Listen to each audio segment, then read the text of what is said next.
Welcome, welcome. Okay, so let's talk about the forecast in numerology for this year, 2025. I am making this video a little bit late to the game because it is February, but since the messages have been very intense and I feel like the information surrounding the numerology of this year will be so helpful to people, there's still a lot of year left. I figured let's just make the video anyway. So here we are. Let's talk about 2025. So this is a 9 year. The number 2025 adds together and then reduces to the number 9, which is super significant. 9 is a really impactful number because for many reasons, but let's talk one thing at a time. One is that there are 9 year cycles of change, and so is the end of a cycle. Next year will be a 1 year, and that is new beginnings. So this year is all about finishing, completing. That is the word for the year in the 9 year cycle would be completed. So whatever you have, if you have any projects coming up or any projects you've been working on, make sure they are finished. Finish them all the way out. Don't leave any loose ends. Tie up all loose ends. And that could be related to a lot of things. That could be in relationships. That could be in projects. That could be in work. That could be in house projects. A lot of stuff. But there is going to be kind of this mix up going on this year. So it's going to be especially poignant for that. Another poignant point is that if you are somebody who was born on the 9th or the 18th or the 27th or in the month of September, you automatically have nines in your chart. There's other ways to get nines in your chart also, but I would have to do a whole reading for you. So if you have had your numerology done, you know that maybe your path number is a 9 and it's somewhere else in your chart, then it also would be very poignant for you. But those are the simple ways to know. If it's 9, 18, 27, or month of September, also a 9, it's a very impactful year for you. So let's talk about these new cycles. So this end of time is about cleaning out the trash. This is like spring cleaning. This spring is going to be especially important. Make sure that your spaces are cleaned out, but also make sure that you're cleaning out internally. What things are you holding on to or not willing to look at, but you kind of know they're there that need cleaning out? Take care of it. Get it up and out. Whatever isn't serving you, right? Whatever is keeping you stuck, whatever is not allowing you to be authentic, to move into your journey, move into your path, move into trusting yourself, those things will be holding you back for the new year next year when you're in your new beginning stage. So make sure that any of those ties, cords, loose ends are being cut, cleaned out, so that that's not going to be something that holds you back for next year. And I'll come back to that. So let's move on a little bit. I have some notes here. I don't want this to be too long. But some other points from the 9, the wordage in numerology around 9 itself is, there's many. Let's pay attention to several that are more poignant for this year. So I'm not going to go into everything because there's just way too much to cover, but some of these will be especially poignant for this year. So universal love. This is really impactful. This is really important. Something to be applying a lot of consciousness to, universal love. And that means learning to love, like Jesus said, love your neighbor as yourself, learning to love yourself, learning to love your neighbor. And letting that love spread around. And this means everybody and everything. Ram Dass had a really beautiful way of putting it where he said, I'm paraphrasing, if you kind of don't know where to start, then see what it is you can love. Can you love a rock? Can you love a flower? Can you love an animal? Can you love a friend? Then you can also love yourself. Start where you can. So if it's just like, I don't even know where to start for this, find something. You're like, I love the way that rock is shaped. How precious is that? I love this color. I love this tree. I love this sunrise. And then let it start expanding from there. That's the feeling. And then let it grow. and let it grow all the way until, and you can meditate on this, until it is something that where you can love everybody. You can love everyone everywhere, despite who they are, despite their situation, despite their beliefs, maybe their political leanings, anything.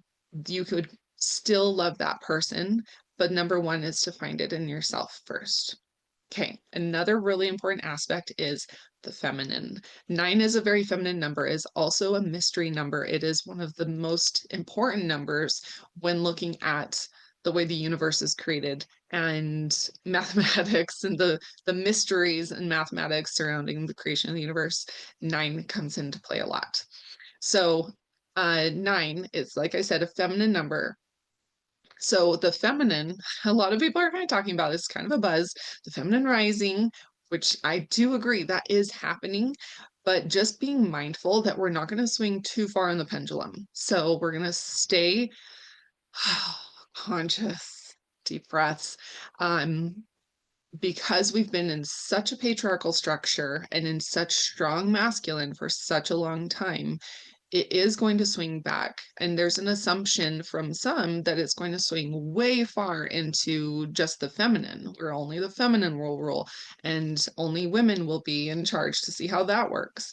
Um, More than likely, actually, because of the eras that we're going into in the Aquarian age, it's actually not that. It's that we've already been in the feminine and now the masculine, and now moving forward, we're coming to the middle of the middle balanced point um, between the masculine and feminine into more of an equality so that there is balance. But to do that, we do have to, we've come so far to the patriarchal side, to the masculine side, that we have to come back to balance. And that includes coming just towards the feminine and having that knowledge and that information coming back into ourselves, into our society, so that we can live balanced in both. Okay, another point to mention is mastery and self-discipline. This is the verbiage for this year, number 9. Um, One of the things that is so meaningful to me about my teacher training, my yoga teacher training, was learning mastery.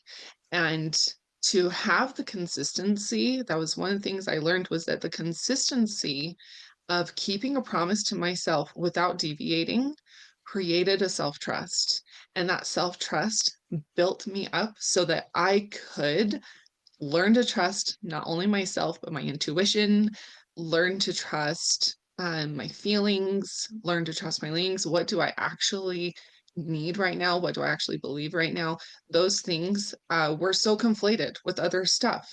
I didn't know very clearly until I was able to have self trust. So, mastery is very important. Self discipline in having the things that matter to us and having the things in our lives every day that help us set us up for a really good day. Um, so having the self-discipline to say, I know that every day that I dance in the morning is going to set me up for a good day. So make time to dance in the morning. And it's not necessarily a routine, let's call it a ritual. It's a morning ritual to say, these are things I know help me to have a better day. So they are now my priority. And that priority is going to be consistent. And that's the self discipline we need. Okay. So another point would be detachment. And the detachment factor is really just not letting things rule over you, because we have attachments. We're attached to things, we're attached to people, we're attached to situations, but not letting them rule and control us. It's more not saying don't have a love for somebody, don't be concerned about them. It's not saying that. It's saying in that concern, you can still stay grounded in yourself and you can surrender to whatever may happen. I still love you and I hope the best for you and I hope you'll stay safe on your journey, but I'm still grounded and centered here. It's not going to knock me off kilter if I can't control the outcome, actually. So maintaining that more perspective, I would even say, than detachment. Maintain that perspective so that you can have surrender, which is just a detachment from, it's surrendering control of the outcome, honestly, is what it is. Okay, moving forward. Another thing, sort of like universal love, tied to that is global humanitarian service. This I feel will be coming up a lot. Um, the numerology is saying that there's something to focus on. I think it just means that there's going to be a lot of opportunities for serving globally and helping people. And I think a lot of people have already been seeing that from last year. Um, there's more interest from different countries being involved with other countries. There's more interest and compassion going on. So continuing with that pattern of having that global humanitarian to love everybody, to want to help everybody and maintaining that universal love. Okay. Another point is to serve without looking for recognition. This doesn't mean you have to always be this way. Some people are just programmed, especially if you have an 8, are just programmed to need recognition, and that's okay. It's okay to say, I need recognition for this. This is just a skill. We're learning this skill this time. We're saying right now, this is the opportunity to serve and practice serving solely for the sake of serving, giving only for the sake of giving, and then releasing the attachment of needing recognition for it and just see what that's like for you and recognize what comes up for you in that situation too. Are you feeling frustrated? Are you feeling like, but I need it? I need the recognition. Then just pause and say, why? Don't judge it. Just pause and say why. Maybe I feel that I'm just programmed this way. Maybe I feel that the recognition helps me and the other person. Maybe I feel that I need validation for it because XYZ, and then go down the rabbit hole of why. Why do I need recognition for it? Why, et cetera, and keep going. But practice that. And maybe that's just for this year for you, but that's a really important skill to learn. And it helps us just dive deeper and see what's going on inside of us. Next is subtleties. Now, 9 of the 10 bodies, there are 10 bodies in Kundalini Yoga. We talked about 10 different bodies, and the 9 is associated with the subtle body. The subtle body is like that sense that you get when you walk into a room and you can feel the energy. And you're like, something just happened in here. I think there was an argument right before I walked in. You can sense the energy, you can sense these subtleties. That subtle awareness comes from the subtle body. And mastering and learning that better is going to make us more aware to ourselves and others' needs. Also just it's an increase in intuition, increase in knowledge. These little subtleties, they're like little clues that help us like breadcrumbs along our path. So gaining a better subtle body. I'll probably be posting a meditation soon for the subtle body, and that will be really useful in this practice in noticing global needs, noticing how to have universal love, um, seeing where the feminine needs to come in to this space that we're in this year. Okay. Next would be memories of past lives. This is a point of 9. Typically, people with strong 9s in their chart will have memories of past lives. Now, depending on whatever you believe, and different people believe different things. It could be a part of your religion, could not. Or maybe it feels like something somehow in your religion that it makes sense to you and not others. And maybe it doesn't necessarily mean multiple lives on this planet. However, it looks for you. I'm not here to tell you that. But just note that that is something that could be coming up is memories of past lives, um, or feeling like a ghostly awareness of past dealings, past contracts, or meeting people here that have to do with somebody you agreed to meet here in this lifetime from another lifetime.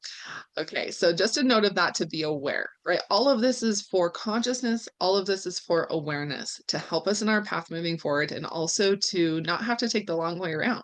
This is to just kind of like, let's take the easier way, and the easier way is with consciousness. Okay, next would be to refine intuition. That is part of, it's kind of like a little subgroup of the subtle body, refining intuition. would be um, one of the most important reasons I feel is because we're going to need answers. With some of the potential chaos, I'm not promoting chaos, but the potential for chaos, if we're not going to lean into consciousness and awareness and clean stuff out for ourselves, there's going to be chaos to mix it up and to create that so that we take a hard look at what is and what is not working and do something about it. So the intuition will help us to have answers to what needs to happen out of it. So if it's a relationship, if it is finances, if it is your business, if it is your family, if it is your home or your volunteer space, whatever needs looking at, that you might not know where to go from there. You say something here is not working, then refine your intuition and look into yourself and say, what is it? And then move forward, little steps at a time. Okay, so practice that. Another point is to finish it. This is a little bit of the mastery as well and the self-discipline. Um, like setting a goal and meeting it, that can be part of that, not necessarily, but it can be. And then finishing whatever it is. So say, like I said earlier, if you have a project you're working on, make sure you finish it. Um, if not, it's going to be going by the wayside. And maybe that's just the best. If it's like, actually, I've been working on this a long time, I just don't have motivation for this anymore. I really don't have a passion for it. Maybe it's time to let it go.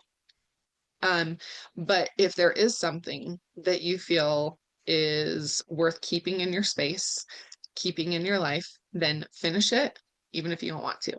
Okay, you have this year to do it.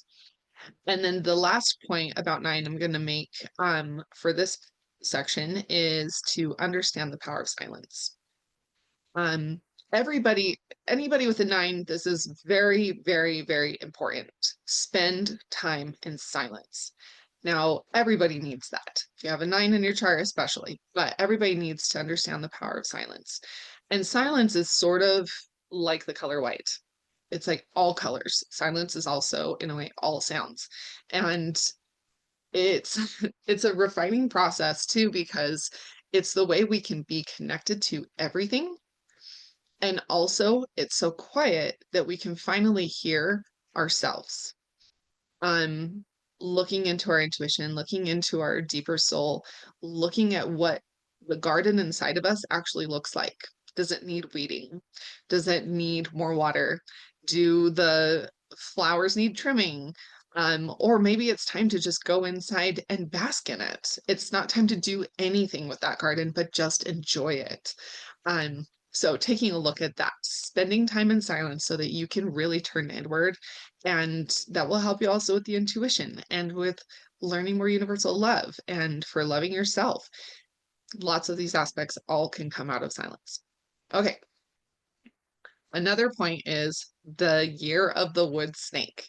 So this is Chinese zodiac. The Chinese zodiac for this year is the snake, and the element associated with it is the wood.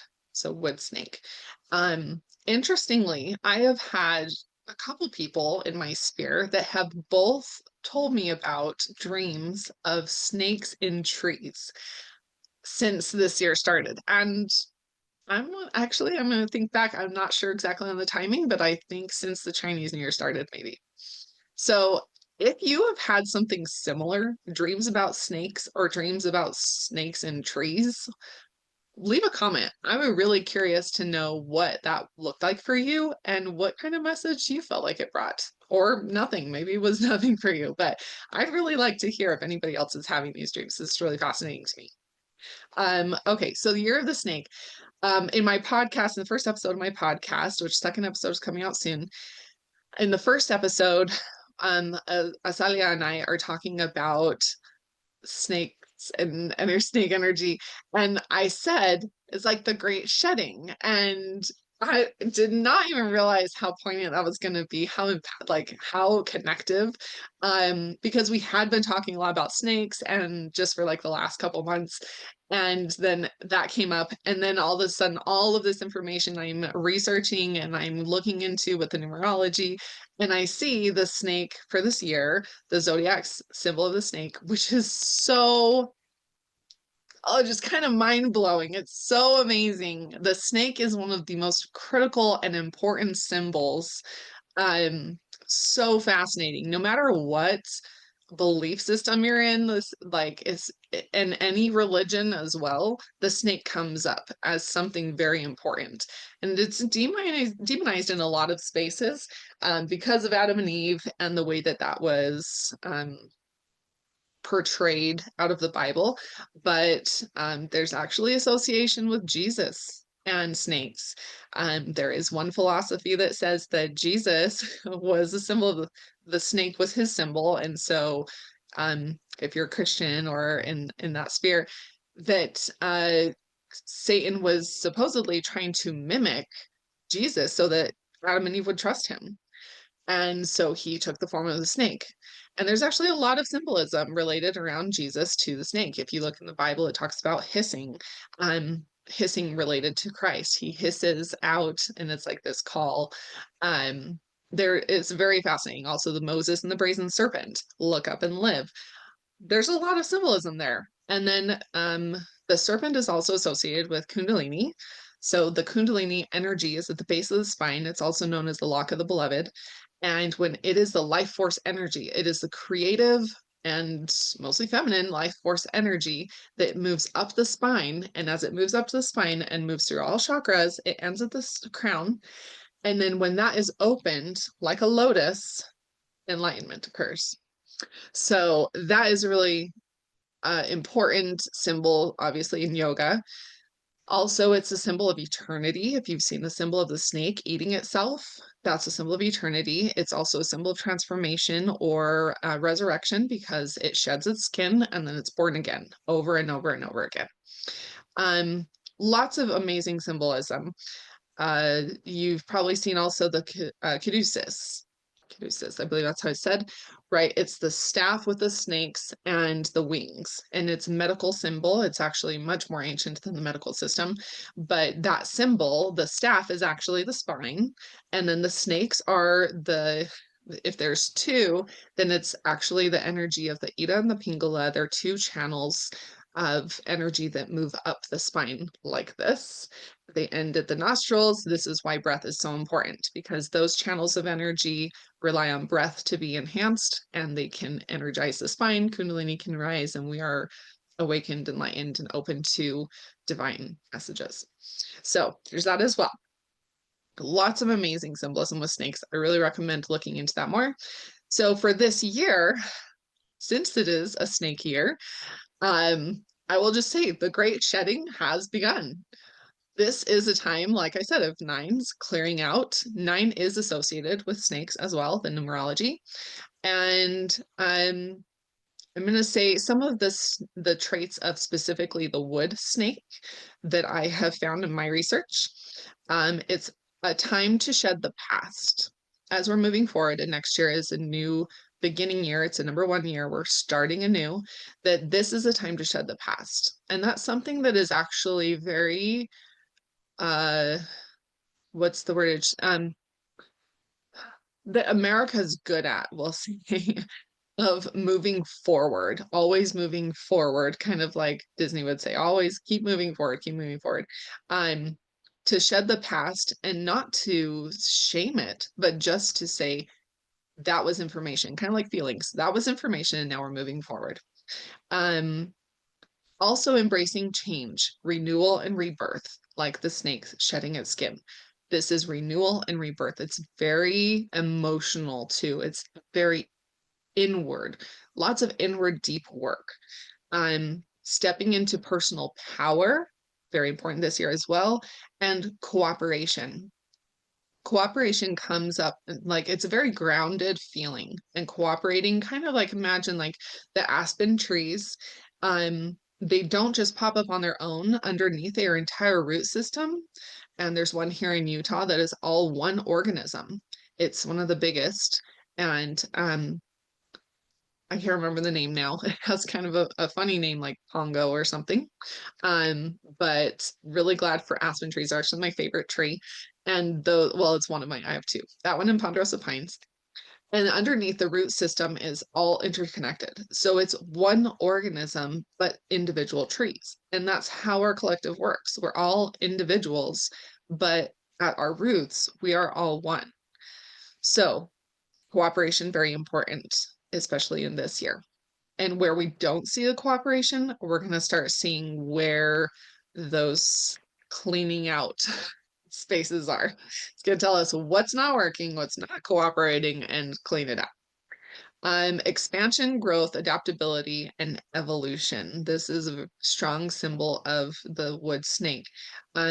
Expansion and growth, change, rebirth, but also the adaptability, being able to change according to our circumstances. What if you have to live somewhere new? What if you have to change jobs? What if you have to be in a new relationship? What if you have to, um, whatever it is, creating some new spaces for yourself to clear out and clean out all the things that are not working and start fresh or start anew, um, or hold on to the things that you want to hold on to and just say, then I want to figure out how to keep this. Then the adaptability comes in to say, then how do we keep it? Something has to change. If it's not working, but I want to keep it, something has to change about it, adapt it, um, and let it evolve into something new. Maybe your relationship needs work on. Maybe your workplace or your business needs work on. Maybe something's not working, but you don't want to let go yet. Then change something about it. Use that intuition to figure out what's going on and then let it evolve. Okay. Next, to see the bigger picture and plan long term. As we're clearing out and as next year is a new beginning, we want to know where we're going. Imagine 10-year plans, that kind of thing. Where do I want to be going? And if you don't know, that's okay too. Maybe instead you could ask yourself, what do I want to be feeling? What do I want to be feeling in 5 years, in 2 years, in 1 year, 10 years? I want to be feeling at peace. I want to feel grounded. Okay, and then go from there. Well, then what would that look like? Or what would that include in my life?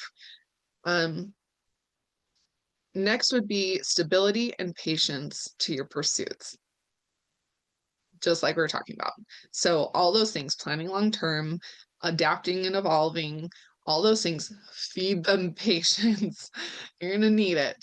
Lots of patience around that to any of the pursuits, any of the things that you're working on to that's releasing or adapting. Um, Make sure you apply a lot of patience and consciousness. Next would be enhanced communication skills. The snake, interestingly, has very strong communication skills. Um, and this one applies to inspiring others as well. So to me, that sounds like sharing your story. What does your story have that would inspire somebody else?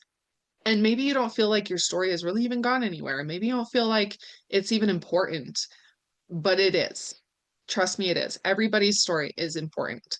So start by just sharing wherever you're at. Start by being a little bit more vulnerable. Start by, being a little bit more honest. And that doesn't mean you have to share anything you don't want to share, but allowing yourself to be seen more. Okay. And then and last one for this part would be personal and collective evolution. I love this. Oh my goodness. Okay. So we've had a lot of talk about the rebirth with the snake and there's new cycles. But because, like I said with aspen trees, because we're all individuals, but also all a collective, one affects the other and the other affects the first. So both ways this evolution is happening.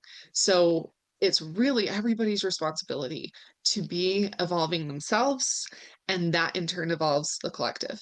And as the collective evolves, it's also feeding us to evolve as well. So it's this beautiful symbiotic relationship, and it just takes all of us taking a good look at ourselves, being honest and being conscious. It's really quite that simple. And then you just move forward step by step, baby steps, one little step at a time. What's next? Okay, consciousness says, this is what I need to do, or this is what's not serving me, this is what I need to release, or this is what I need to receive. And then take a little step into it. Simple as that. Okay. So, with the shedding and cleaning out, we first have to see the mess. We have to see that old skin that we're releasing. And when we notice it doesn't fit anymore, then we have two choices really. You have the choice to see it or it'll be shown to you. If it's being shown to you, it's probably because we're choosing not to see it and it needs to be dealt with.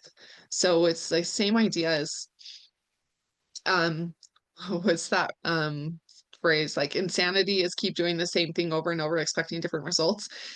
If you're still doing the same thing over and over and expecting different results, then this year is where the energy of the nine is going to come in and say, no, no more. And I'm going to mix this up, and you can still choose to try to keep it going.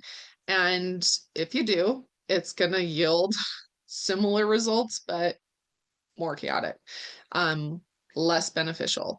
So, where before maybe the stagnancy was serving you to some extent, it will not feed you now, and the many things will fall apart, and even items may be falling apart. Maybe your toaster's going to break.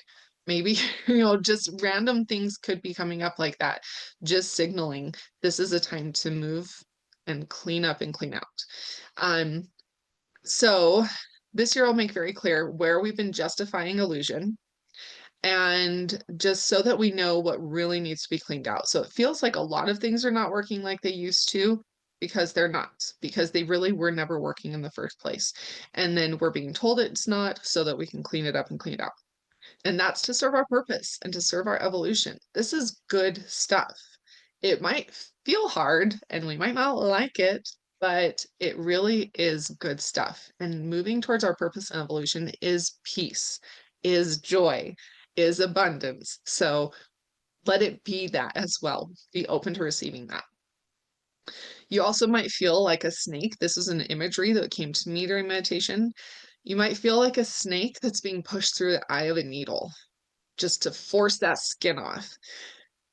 Yeah, that's not comfortable. We don't like that so much, but there's a way to open that eye of the needle and grow it and make it bigger. And that's just consciousness. Take a look and notice.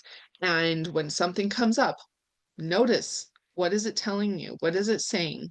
Um, and then use consciousness to let it go on purpose and stay calm.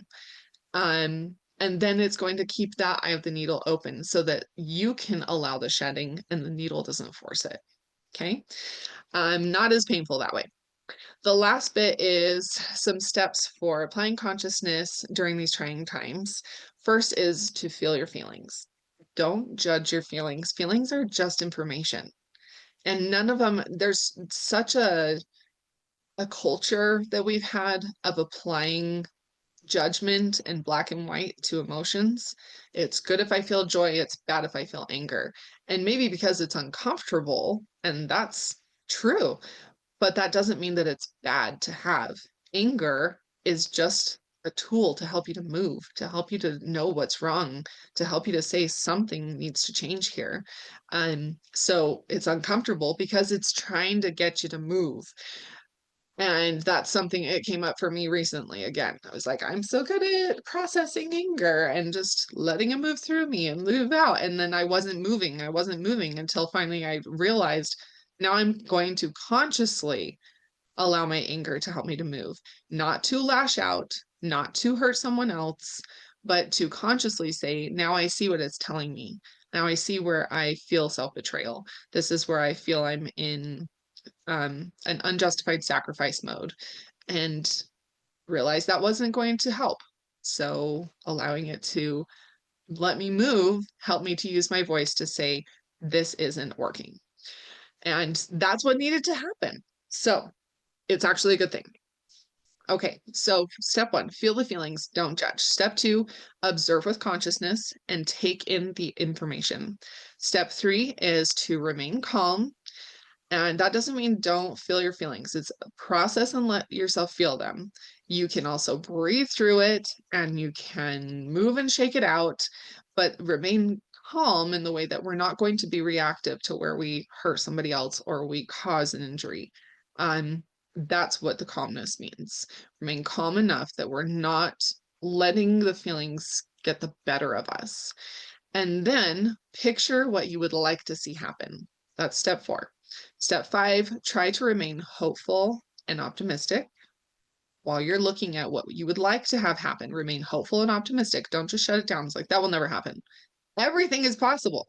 So let yourself believe that. I can remain hopeful and optimistic.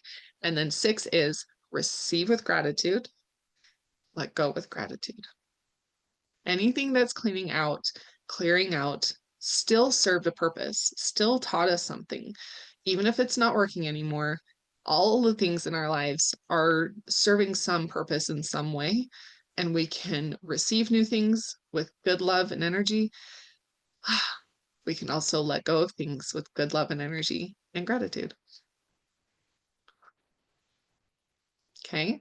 All right. So, Satnam, Namaste. I will also have this in a carousel slide post on Instagram if you would like to use those to refresh or to share. And that's at Crystal Meditates on Instagram. And if you found anything valuable in this video, please like it and subscribe to see more. And Satnam, have a wonderful day. Good luck in this 9-year. Please share any comments or insights you've had, and we'll see you next time.